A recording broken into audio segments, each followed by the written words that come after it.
Hi friends, welcome back to my YouTube channel. Daily ಲಾಗ್ನ ಮಾಡ್ತಾ ಇದ್ದೀನಿ. ಇದು ಒಂದು ಹಬ್ಬದ ಹಿಂದಿನ ದಿನದ ಲಾಗು. ಹಾಗೆ ಇನ್ನು ಯಾರೆಲ್ಲ ನನ್ನ ಚಾನಲ್ನ ಸಬ್ಸ್ಕ್ರೈಬ್ ಮಾಡ್ಕೊಳ್ಳೋದು ನೋಡ್ತಾ ಇದ್ದೀರಾ, ಪ್ಲೀಸ್ ಬೇಗ ಬೇಗ ಸಬ್ಸ್ಕ್ರೈಬ್ ಮಾಡ್ಕೊಳ್ಳಿ. ಹಾಗೆ ನನ್ನ ವೀಡಿಯೋಸ್ನ ಇಷ್ಟ ಆದರೆ ನಿಮಗೆ ಫ್ಯಾಮಿಲಿ ಮೆಂಬರ್ಸ್ಗೆಲ್ಲ ಶೇರ್ ಮಾಡಿ, ಓಕೆನಾ. ಇವತ್ತು ಬಂದು ಹಬ್ಬದ ಹಿಂದಿನ ದಿನ ಮಂಗಳವಾರ. ಇವತ್ತು ಸೆಪ್ಟೆಂಬರ್ 30. ಇವತ್ತು ಬಂದು ಪೂರ್ತಿ ಮನೆ ಕ್ಲೀನಿಂಗ್ ಮಾಡ್ಕೊಳ್ಳೋಣ. ನನಗೆ ಹಬ್ಬದ ದಿವಸ ಮನೆಯೆಲ್ಲ ಕ್ಲೀನ್ ಮಾಡ್ಕೊಂಡು ಕೂತ್ಕೊಳ್ಳೋದು, ಧೂಳು ತೆಗೆಯೋದು, ಕಸ ಗುಡಿಸೋದು ಇದೆಲ್ಲ ಇಷ್ಟ ಆಗೋದಿಲ್ಲ. ಹಬ್ಬದ ದಿವಸ ಫ್ರೀಯಾಗಿ ಕಾಮಾಗಿ ಇರಬೇಕು ನನಗೆ. ಅದಕ್ಕೆ ನಾನು ಹಿಂದಿನ ದಿನನೇ ಪೂರ್ತಿ ಕೆಲಸ ಎಲ್ಲ ಮಾಡ್ಕೊತೀನಿ. ಸೊ ಇವಾಗ ಪೂರ್ತಿ ಮನೆಯೆಲ್ಲ ಕ್ಲೀನ್ ಆಯಿತು. ಮನೆಯೆಲ್ಲ ಧೂಳು ಹೊಡೆದು ಕಿಚನ್ ಸ್ವಲ್ಪ ಕ್ಲೀನ್ ಮಾಡೋದಿತ್ತು, ಅದು ಕೂಡ ಕ್ಲೀನ್ ಮಾಡಿಕೊಂಡೆ. ಪೂರ್ತಿ ಕಿಚನ್ ಎಲ್ಲ ಕ್ಲೀನ್ ಮಾಡ್ಕೊಂಡಿದ್ದೀನಿ. ತೊಳೆದಿರೋ ಪಾತ್ರೆ ಮಾತ್ರ ಜೋಡಿಸ್ಕೋಬೇಕು. ಅರ್ಜೆಂಟ್ ಸ್ವಲ್ಪ ಒಳನೇಶಿಪುರ ಹೋಗ್ಬೇಕಿತ್ತು, ಹಾಗಾಗಿ ಹೋಗಿ ಬಂದ್ವಿ. ಇವಾಗ ಒಳನೇಶಿಪುರ ಹೋಗ್ಬೇಕಿತ್ತು, ರೇಷನ್ ಕಾರ್ಡ್ ಮಾಡೋದಕ್ಕೆ ಅಂತ, ರೇಷನ್ ಕಾರ್ಡ್ ಅಡ್ರೆಸ್ ಚೇಂಜ್ ಮಾಡೋದಕ್ಕೆ ಅಂತ ಕೊಟ್ಟು ಬಂದಿದ್ವಿ ಅಂತ ಅಂದೆ ಅಲ್ವ ಅವತ್ತು. ಅದೇನಾಯಿತು ಅಂದರೆ ಅದನ್ನು ನಾವು ಹಾಸನಿಗೆ ಕೊಡಬೇಕಿತ್ತಂತೆ. ಯಾಕೆಂದರೆ ನಮ್ಮದು ಹಾಸನದ ತಾಲೂಕು ಅಡ್ರೆಸ್ಸಲ್ಲಿ ಇದ್ದಿದ್ದು ಮುಂಚೆ ರೇಷನ್ ಕಾರ್ಡು, ಅದನ್ನು ಒಳನೇಶಿಪುರ ತಾಲೂಕಿಗೆ ಚೇಂಜ್ ಮಾಡಿಸ್ಬೇಕು ಅಂದರೆ ಫಸ್ಟ್ ನಾವು ಗ್ರಾಮವನ್ನೆಲ್ಲ ಅಪ್ಡೇಟ್ ಮಾಡಿಸಿ ಅಲ್ಲಿಗೆ ಕೊಡಬೇಕಿತ್ತಂತೆ. ಕರ್ನಾಟಕವನ್ನೆಲ್ಲ ಅಪ್ಡೇಟ್ ಮಾಡಿಸಿ ನಾವು ಮಾಡಿಸಿ 15 ಡೇಸ್ ಮೇಲಾಯಿತು. ಬಟ್ ಏನಾಯಿತು ಅಂದರೆ ಅವ್ರು ಇಲ್ಲೇ ಕೊಡಿ, ಒಳನೇಶಿಪುರದಲ್ಲೇ ತಾಲೂಕು ಆಫೀಸ್ ಫುಡ್ ಆಫೀಸಿಗೆ ಕೊಡಿ ಅಂದರು. ನಾವೇನು ಮಾಡಿದ್ವಿ, ಅಲ್ಲಿ ಕೊಟ್ಟು ಬಂದಿದ್ವಿ. ಅವರು ಇನ್ನೊಂದು ನಾಳೆ ಬನ್ನಿ, ನಾಡಿದ್ದು ಬನ್ನಿ, ಕೊಟ್ಟು ಬಂದಮೇಲೆ ನೀವು ತಗೊಳ್ಳೋದಕ್ಕೆ 4 ಡೇಸ್ ಬಿಟ್ಟು ಬನ್ನಿ, 5 ಡೇಸ್ ಬಿಟ್ಟು ಬನ್ನಿ, ಈ ಥರ ಹೇಳ್ತಾಯಿದ್ರು. ಸರಿ ಅಂತ ನೆನ್ನೆ ಹೋದ್ಮೇಲೆ ಏನಾಯಿತು, ಸಂಜೆ 4 ಗಂಟೆಗೆ ಬನ್ನಿ ಅಂದರು. ನೆನ್ನೆ 4 ಗಂಟೆಗೆ ಹೋಗೋಕ್ಕಾಗಲಿಲ್ಲ ಅಂದ್ಬಿಟ್ಟು ಇವತ್ತು ಹೋದ್ವಿ. ಅಲ್ಲಿ ಹೋದ್ಮೇಲೆ ಗೊತ್ತಾಯ್ತು ಇವತ್ತೇ ಲಾಸ್ಟ್ ಡೇಟು. ಅದು ration card update, address change ಮಾಡಿಸೋದು, ಹೊಸ್ದಾಗಿ ಯಾರನ್ನಾರು ಸೇರ್ಸೋದಾದರೆ ಇವತ್ತೇ ಲಾಸ್ಟ್ ಡೇಟ್ ಅಂತೆ. ಸೊ ಇವತ್ತು ಅಲ್ಲಿ ಹೋದ್ಮೇಲೆ ಗೊತ್ತಾಯಿತು ನಾವು ಇಲ್ಲಿ ಕೊಡಬಾರ್ದು, ಅಲ್ಲಿ ಕೊಡಬೇಕು ಅಂತ. ಸೊ ಇವತ್ತೇ ಲಾಸ್ಟ್ ಡೇಟು. ಬೇಗ ಹೋಗಿ ನೀವೇ ನಿಂತ್ಕೊಂಡು ಅಪ್ಡೇಟ್ ಮಾಡಿಸ್ಬನ್ನಿ ಅಂದರು.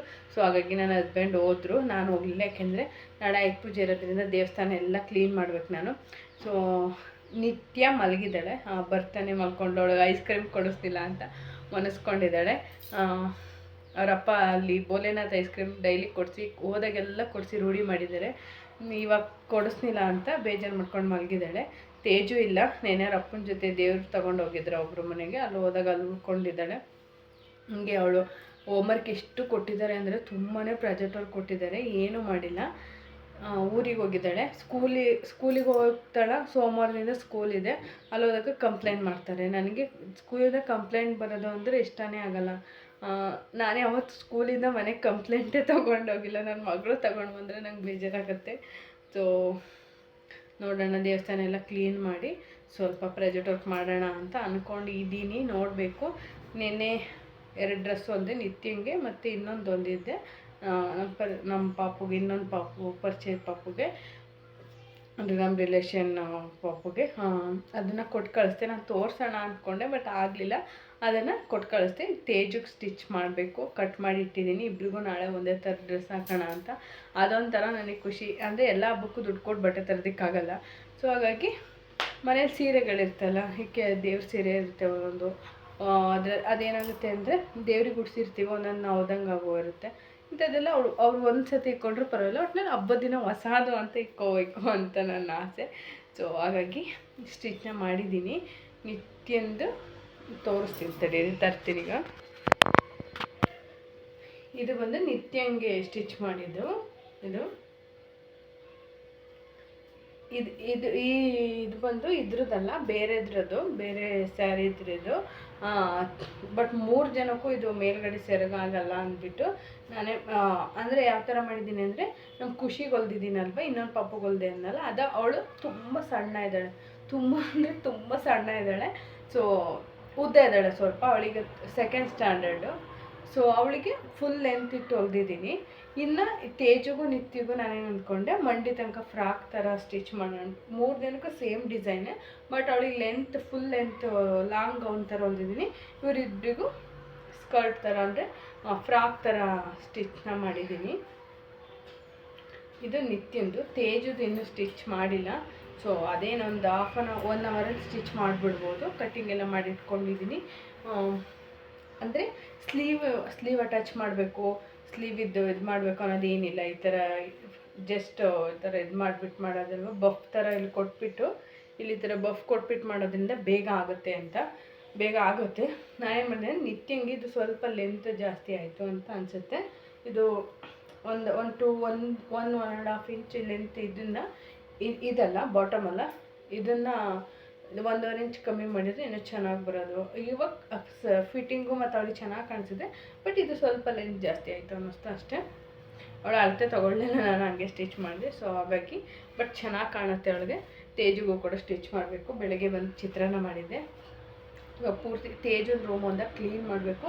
ಮತ್ತು ನಾನು ಅಡುಗೆ ಮನೆಗೆ ಅಂತ ಲೈಟಿಂಗ್ಸ್ನ ತರಿಸಿ ಹಾಕ್ಕೊಂಡಿದ್ದೆ ಅಲ್ವಾ, ಅದೇನಾಗುತ್ತೆ ಅಂದರೆ ಸ್ವಿಚ್ಚಿಗೆ ಹಾಕಿದ ತಕ್ಷಣ ಪಟ್ ಅಂದ್ಬಿಡುತ್ತೆ, ಅಂದರೆ ಆ ಮೇಯ್ನು ಕರೆಂಟ್ ಆಫ್ ಆಗುತ್ತೆ. ಸೊ ಅದಕ್ಕೆ ಏನು ಮಾಡೋಣ ಅಂದ್ಕೊಂಡಿದ್ದೀನಿ ಅಂದರೆ ತೇಜು ರೂಮ್ನ ಕ್ಲೀನ್ ಮಾಡಿ ಅಲ್ಲಿಗೆ ಡೆಕೋರೇಷನ್ ಮಾಡೋಣ ಅಂತ ಪ್ಲ್ಯಾನ್ ಮಾಡಿದ್ದೀನಿ. ನೋಡೋಣ ಹೆಂಗಾಗುತ್ತೆ ಅಂತ ಬರೀ ತೋರಿಸ್ತೀನಿ. ಏನು ಮಾಡ್ತಿದ್ದೀಯಾ?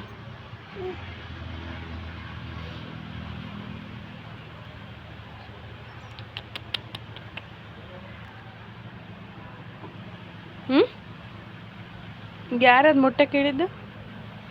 ಪಪ್ಪು ಏನು ಮಾಡ್ತಿದ್ದಿ ಪಪ್ಪು? ಹಾಂ ಪಪ್ಪ ಹೇಳ್ತಾ ಪಪ್ಪ ಹೇಳ್ತದ್ದು ಅರ್ಗೋಗು ಅಂತ. ಹಾಂ ಬೈ ಕಡೆ ಬುಟ್ಟು ಬಾಯಿ ಕಡೆ ಹಾಕದೆ ಅಲ್ಲಿ ಬೈ ಕಡೆ ಬನ್ನಿ ಶಿಪ್ರವನ ಐಶಿಮ್ ತಳನ ಬಾ ಓಡ್ ಬಾ. ಇದೇನಿದು ಮೈಯೆಲ್ಲ? ಹಾಂ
ಓಕೆ ಫ್ರೆಂಡ್ಸ್, ಮುಂದೆ ಗಿಡ ಅದನ್ನೆಲ್ಲ ಕ್ಲೀನ್ ಮಾಡಿ ಬಂದೆ. ಅದನ್ನು ಕ್ಲೀನ್ ಮಾಡಬೇಕಾದ್ರೆ ನನ್ನ ಫೇವ್ರೆಟ್ ಫ್ರೂಟ್ ಸಿಕ್ತು.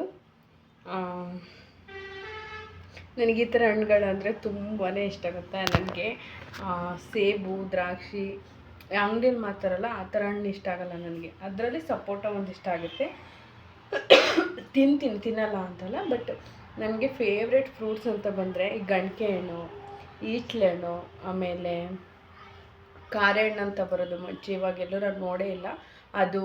ಮತ್ತು ಸೀಮೆ ಹುಣಸೆ ಹಣ್ಣು ಬರುತ್ತಲ್ಲ ಅದು, ಮತ್ತು ರೇಷ್ಮೆ ಹಣ್ಣು, ರೇಷ್ಮೆ ಗಿಡದಲ್ಲಿ ಬಿಡುತ್ತಲ್ಲ ಹಣ್ಣು, ಅವಂದರೆ ನನಗೆ ತುಂಬಾ ಇಷ್ಟ. ತುಂಬ ವರ್ಷ ಆಯಿತು ಅಷ್ಟನ್ನು ತಿಂದು, ಇದೊಂದು ಮಾತ್ರ ಆಗಾಗ ಸಿಗುತ್ತೆ ಅಷ್ಟೇ.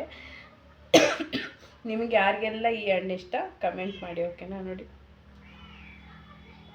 ಆಮೇಲೆ ತಡಕ್ಲಣ್ಣು, ಏನೇನೋ ಹಣ್ಣುಗಳು ಬರೋ ಅವಾಗ ಈ ಮರದಲ್ಲಿ, ಹಳ್ಳಿ ಸೈಡು ಹೊಲಗಳಲ್ಲೆಲ್ಲ ಬರೋದು.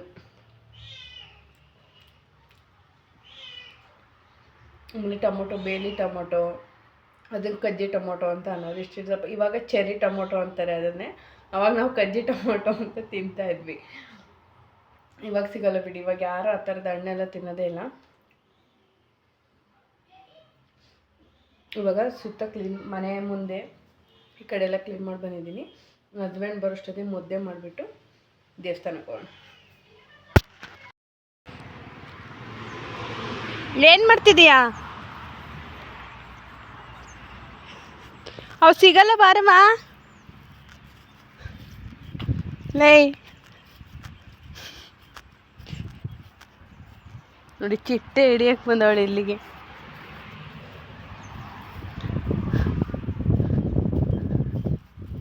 ಈ ಟೈಮಲ್ಲಿ, ದಸರಾ ಟೈಮಲ್ಲಿ ಚಿಟ್ಟೆ ಹಾರಾಡ್ತಾವಲ್ವ, ಸೊ ಚಿಟ್ಟೆ ಹಿಡಿಯೋಕ್ಕೆ ಅಂತ ಬಂದು ನಮ್ಮ ಪಾಪು ಇಲ್ಲೈತಿ, ಆಮೇಲೆ ಇಲ್ಲೈತಿ. ನಮ್ಮ ನಿತ್ಯ ಚಿಟ್ಟೆ ಹಿಡಿಯೋಕ್ಕೆ ಅಂತ ಬಂದಿದ್ದಾಳೆ. ಹಿಡ್ಕೊಡೋಣ ಅಂದರೆ ಒಂದು ಚಿಟ್ಟೆನೂ ಕೂತಿಲ್ಲ ಇಲ್ಲಿ ಗಿಡದ ಮೇಲೆ. ಒಂದೇ ಒಂದು ಚಿಟ್ಟೆ ಕೂರಬಾರ್ದೆ ನನ್ನ ಮಗಳಿಗೋಸ್ಕರ. ನೋಡಿ, ಇಲ್ಲಿ ಕದ್ಕದ್ದು ಓಡಾಡ್ತೈತಿ. ಬೈಲಿ ಹಿಡ್ಕೊಡ್ತೀನಿ, ಬಾ ಬೈಲಿ ಕೂತಿರುತ್ತೆ. ಬೇಕಾ? ಬಾ. ಈ ಮುಳ್ಳೊಳಗೆ ಬಂದಿದೆಯಲ್ಲ, ಹಾವಿದ್ರೆ ಬಿಸಿಲಲ್ಲಿ ಹಾಂ ಏನು ಮಾಡೋದು? ಹಾವಿದ್ರೆ ಓದ್ತಿಯಲ್ಲೇ ನೀನು ಹೆಂಗೆ ಓದೆ? ನೀನು ಯಾವ ಆಂಟಿಯವ್ರ ಮನೆಗೆ? ಕವಿತಾ ಆಂಟಿಯವ್ರ ಮನೆಗೆ. ಮತ್ತು ಬೆಳಗಿಂದ ಎಲ್ಲಿದ್ದೆ? ಅದೇ ಮತ್ತೆ ಚೂರು ಪರಿಚಯ ಆದ್ರೂ ಹೋಗ್ಬಿಡೋದು. ಅದಕ್ಕೆ ಅಂಚೆ ಇಲ್ಲ.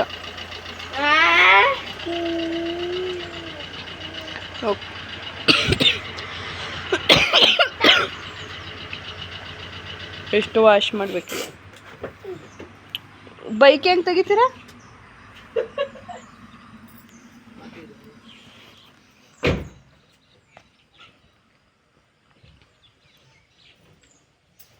ನಮ್ಮ ಡಿಂಗ್ರಿ ಬಿಲ್ಲಿ ವಾಪಸ್ ಬಂದವಳೆ ಅಂತ. ಏನ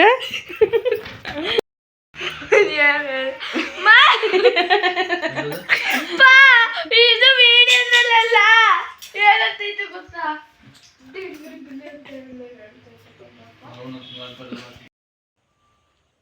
ಅವರಪ್ಪ ಬೆಂಗಳೂರು ನಂಬರ್ ನೋಡ್ಕೊಂಬ ಫೋನ್ ಮಾಡಪ್ಪ ಪುಣ್ಯಾತ್ಮ.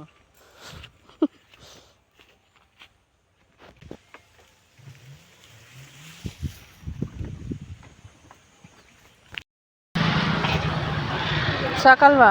65 ಇದಲ್ವಾ? 75 ರೀ. ಒಂದು ಹೀರೆಕಾಯಿ ಇಷ್ಟು ಇನ್ನೊಂದಕ್ಕೂ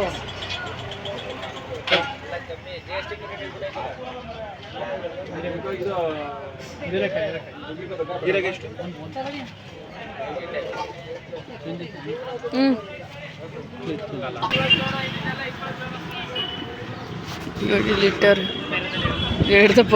ಈ ಚೀಚೆ ಮಾಡ್ತವ್ರ ಪಾಪ.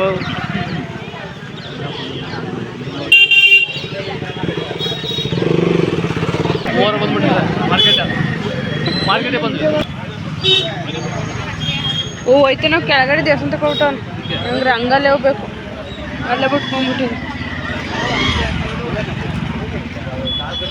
ಹಾಂ ಒಳನೇಶ್ವರಕ್ಕೆ ಹೋಗಿ ಬಂದು ಸಾಮಾನೆಲ್ಲ ತೊಗೊಂಡು ಬಂದ್ವಿ. ಇವಾಗ ತುಳಸಿ ಗಿಡ ಚೇಂಜ್ ಮಾಡೋಣ ಪಾಟ್ಗೆ ಅಂತ ಅಂದ್ಬಿಟ್ಟು ತುಳಸಿ ಗಿಡ ಹುಟ್ಟಿತ್ತು ಮನೆ ಹತ್ರ, ಅದನ್ನು ಪಾಟ್ಗೆ ಹಾಕ್ಸೋಣ ಅಂದ್ಬಿಟ್ಟು ಇಲ್ಲಿ ಸ್ವಲ್ಪ ಗೊಬ್ಬರದ ಮಣ್ಣಿದೆ ಅದನ್ನು ನನ್ನ ಹಸ್ಬೆಂಡ್ ಹತ್ರ ತೆಗೆಸ್ಕೊತಾ ಇದ್ದೀನಿ. ಹಾಂ ಚಂದಮ್ಮ ಇಲ್ಲಿ ಇಲ್ಲೈತ್ ಬಾ ಇಲ್ಲಿ ಇಲ್ಲಿ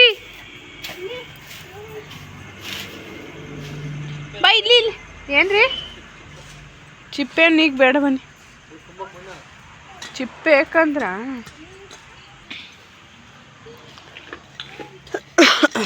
ಪೇಪರ್ ಎಲ್ಲ ಹಾಕ್ಬೇಡಿ. ಅಲ್ಲೇ ತೆಗ್ದ್ಬಿಟ್ಟು ಅಂತ ತುಂಬಿಕೊಡ್ರಿ. ಹಾಂ ಹುಲ್ಲು ಹ್ಞೂ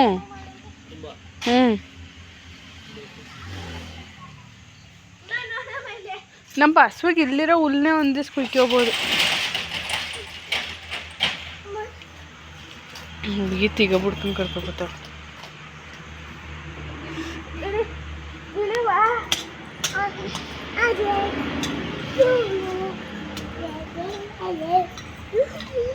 ಬೆಳಗಿಂದ ಇದಕ್ಕೆ ಎಷ್ಟನೇ ಜೊತೆ? 3ನೇ ಜೊತೆ ಬಟ್ಟೆ ಚೇಂಜ್ ಮಾಡಿರೋದು.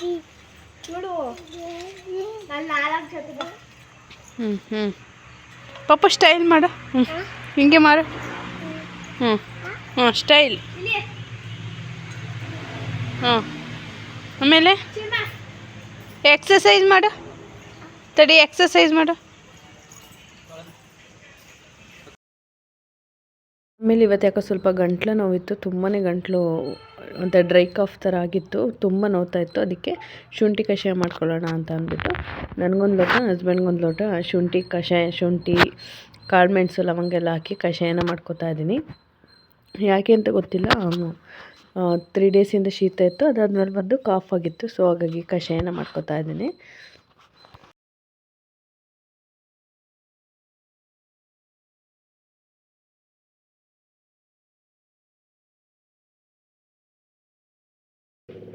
ಆಮೇಲೆ ಹಬ್ಬಕ್ಕೆ ಏನಾದ್ರು ಪೂಜೆಗೆ ಸ್ವೀಟ್ ಮಾಡೋಣ ಅಂದ್ಬಿಟ್ಟು ರವೆ ಉಂಡೆನ ಮಾಡ್ತಾಯಿದ್ದೀನಿ.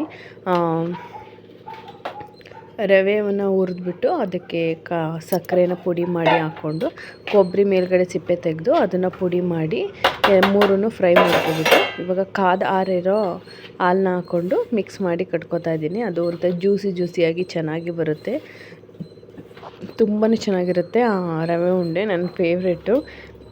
ಸೊ ಗಾಡಿಯೆಲ್ಲ ಪೂಜೆ ಮಾಡ್ತೀವಲ್ವ, ಅದಕ್ಕೆ ಸ್ವೀಟ್ ಏನಾರು ಇರಲಿ ಅಂದ್ಬಿಟ್ಟು ರವೆ ಉಂಡೆನ ಮಾಡ್ತಾಯಿದ್ದೀನಿ. ತುಂಬಾ ಚೆನ್ನಾಗಿತ್ತು. ನಮ್ಮ ನಿತ್ಯಂಗೆ ತುಂಬಾ ಇಷ್ಟ ಆಯಿತು ರವೆ ಉಂಡೆ. ಕತ್ಕೊಂಡೋಗಿ ತಿಂತಾ ಇದ್ಲು.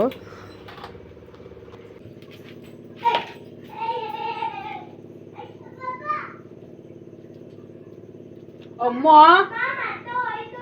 ಅವಳು ಹೋದ್ರು ಬತ್ತಾಳು. ಕಾರ್ ಮನೆ ಮುಂದೆ ಐತಾ? ಅಪ್ಪ ತಗೋತಾಳು.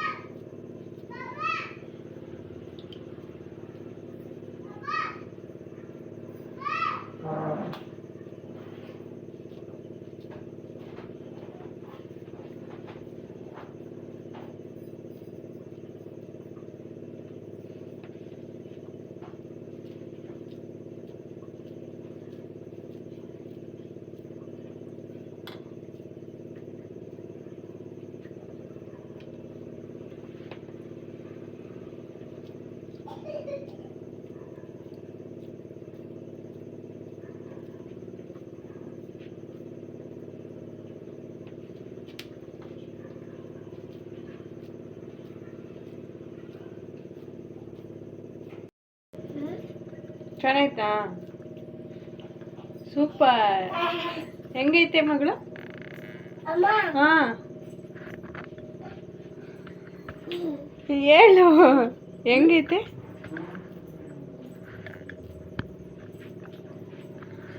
ಸಾಕು, ಅಷ್ಟೇ ಕೊಡೋದಿನ್ನ. ಓಕೆ ಫ್ರೆಂಡ್ಸ್, ಇಲ್ಲಿಗೆ ನಾನು ವಿಡಿಯೋನ ಎಂಡ್ ಮಾಡ್ತೀನಿ. ನಿಮಗೆ ನನ್ನ ವಿಡಿಯೋ ಇಷ್ಟ ಆಗಿದೆ ಪ್ಲೀಸ್ ನನ್ನ ಚಾನಲ್ನ ಸಬ್ಸ್ಕ್ರೈಬ್ ಮಾಡ್ಕೊಳ್ಳಿ, ಈಗ ಲೈಕ್ ಮಾಡಿ, ಶೇರ್ ಮಾಡಿ. ನಾಳೆ ಮತ್ತೆ ಹಬ್ಬದ ವ್ಲಾಗ್ ಜೊತೆ ಸಿಗ್ತೀನಿ. ಅಲ್ಲಿವರೆಗೂ ಟೇಕ್ ಕೇರ್, ಬಾಯ್.